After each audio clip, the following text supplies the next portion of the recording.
গফরগাঁওয়ে ছাদ থেকে পড়ে স্কুল শিক্ষকের মৃত্যু। ময়মনসিংহের গফরগাঁওয়ে বাসার ছাদ থেকে পড়ে গিয়ে এস.এম. মোশাররফ হোসেন মাসুদ নামে একজন স্কুল শিক্ষকের মৃত্যু হয়েছে। তিনি স্থানীয় পুরাবাড়িয়া আব্দুল গনি দাখিল মাদ্রাসার শরীরচর্চার শিক্ষক ছিলেন। আমরা 8:30টার সময় ঘুম থেকে আমি ঘুমের মধ্যে আমরা সবাই ঘুমায় রয়েছি স্যার। আপনার ভাই? হ্যাঁ, আমার ভাই, আমার সবার ছোট ভাই। আমরা 5 ভাই 1 বোন, আমার সবার ছোট ভাই স্যার। সেই জন্য আমি কয়েন নিয়ে দিয়ে রাখছি স্যার। হ্যাঁ, আপনার এটা জানাইছেন? হ্যাঁ, আমরা থানায় জানানো হয়নি, জানানো হবে চাই। আমি জানবার চাই, ইয়া রাসূলুল্লাহ, ইয়া মদিনা শরীফ, মক্কা শরীফ, আমার ভাইরে জানবার চাই। আমার ভাইয়ের কি হয়েছে, আমার ভাইয়ের সঠিকটা আমি জানবার চাই। আমার ভাইয়ের সঠিকটা আমি জানবার চাই। আল্লাহ, এ রবি তুমি কাঁদো না, সব এনে গাতা হয়ে রয়েছে।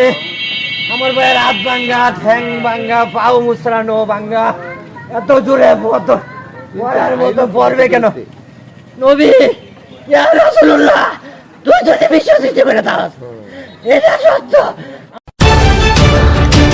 বুধবার 30 এপ্রিল সকালে পৌর শহরের উপজেলা পরিষদের নিকট এলাকার 9 নং ওয়ার্ডের কাজল বিলাতে ঘটনাটি ঘটে। নিহত এস.এম. মোশাররফ হোসেন মাসুদ ওই এলাকার হাজী আব্দুল মালিকের ছেলে। তাদের গ্রামের বাড়ি 8 নং গফরগাঁও ইউনিয়নের পুরাবাড়িয়া। মোশাররফ হোসেন মাসুদ একজন দারুণ ফুটবলার ও ক্রীড়াবিদ ছিলেন। তার এক ছেলে ও স্ত্রী রয়েছে। জানা যায়, নিহত শিক্ষক মাসুদ সকালে 3 তলার ছাদ থেকে খান বাহাদুর ইসমাইল সড়কে আশ্রয় পড়ে। মাটিতে পড়া শব্দ শুনে লোকজন এসে গুরুতর আহত অবস্থায় তাকে উদ্ধার করে উপজেলা স্বাস্থ্য কমপ্লেক্সে নিয়ে যায়। পরে পরিস্থিতির অবনতি দেখে ময়মনসিংহ মেডিকেল কলেজ হাসপাতাল নেওয়ার পথে তার মৃত্যু হয় বলে পারিবারিক সূত্রে জানা যায়।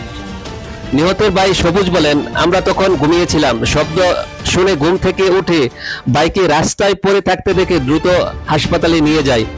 কিভাবে হয়েছে, কি ঘটনা, কিছুই বুঝতে পারছি না। গফরগাঁও উপজেলা স্বাস্থ্য কমপ্লেক্সের কর্তব্যরত চিকিৎসক ডাক্তার নাসরিন সুলতানা মুন জানান, স্বজনরা আশঙ্কাজনক অবস্থায় স্বাস্থ্য কমপ্লেক্সে নিয়ে আসলে তাকে ময়মনসিংহ মেডিকেল কলেজ হাসপাতালে প্রেরণ করা হয়।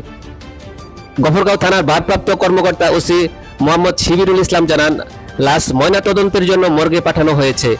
পরিবার এখনো শোকের মধ্যে আছে, একটু কাটিয়ে উঠলে কথা বলে ব্যবস্থা নেওয়া হবে।